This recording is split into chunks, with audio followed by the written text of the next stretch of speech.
for good food.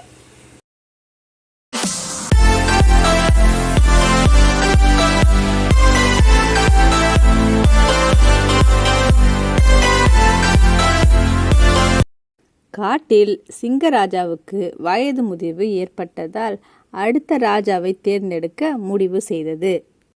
அதனால் அனைத்து விலங்குகளையும் வர சொல்லி கூட்டம் போட்டது.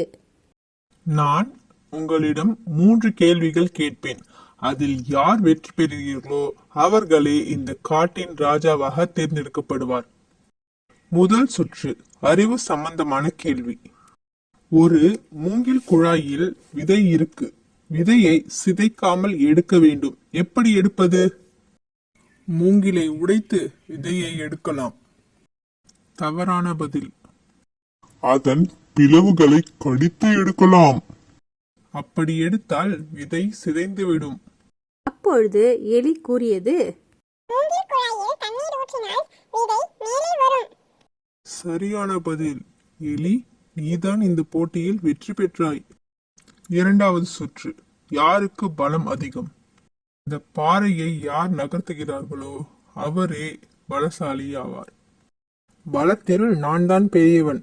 பாறையை நான் நகர்த்துகிறேன். பாறை சிறிதும் நகரவில்லை. பின்னர் காட்டெருமை பாறையை நகர்த்த முயன்றது. அப்பொழுதும் பாறை நகரவில்லை. அப்பொழுது எலி கூறியது, 2 விலங்குகளும் சேர்ந்து நகர்த்தியதால் பாறை நகர்ந்தது.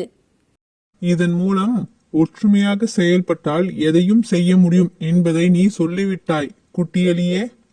ஆகையால் இந்த போட்டியிலும் நீதான் வெற்றி பெற்றாய். மூன்றாவது சுற்று.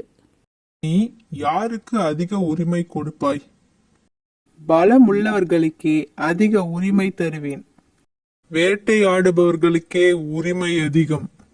அப்பொழுது மான், முயல், பறவைகள் இதை கேட்டு அச்சத்தில் இருந்தன. எலி கூறியது, அனைவருக்கும் சம உரிமை கொடுப்பேன்.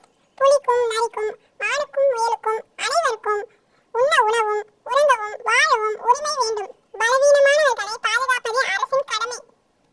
எலியின் பேச்சை கேட்டு காடே பாராட்டியது. சிங்கம் சொன்னது, எலியே, நீ 3 கேள்விகளுக்கும் சரியான விடையை சொல்லிவிட்டாய். ஆகையால் இந்நாட்டின் புதிய அரசன் நீதான். எலி மறுத்தது. வேண்டாம் அரசே, நானோ சின்னஞ்சிறிய எலி. பெரிய விலங்குகள் என் வார்த்தைக்கு கட்டுப்பட மாட்டார்கள். நீங்களாக இருங்கள். இல்லை என்றால் யானையை அரசனாக்குங்கள்.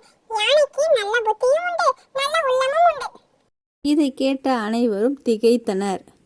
அப்பொழுது யானை சொன்னது, எலி சொன்னதும் உண்மைதான் அரசே. அதன் நியாயமே நமக்கு வழிகாட்டட்டும். நான் அரசனானால் எலியை மந்திரியாக்கிக் கொள்வேன்.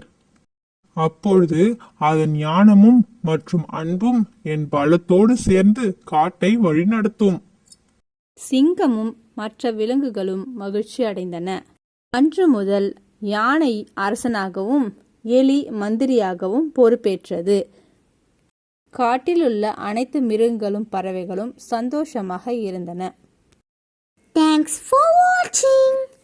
Like, subscribe and comment.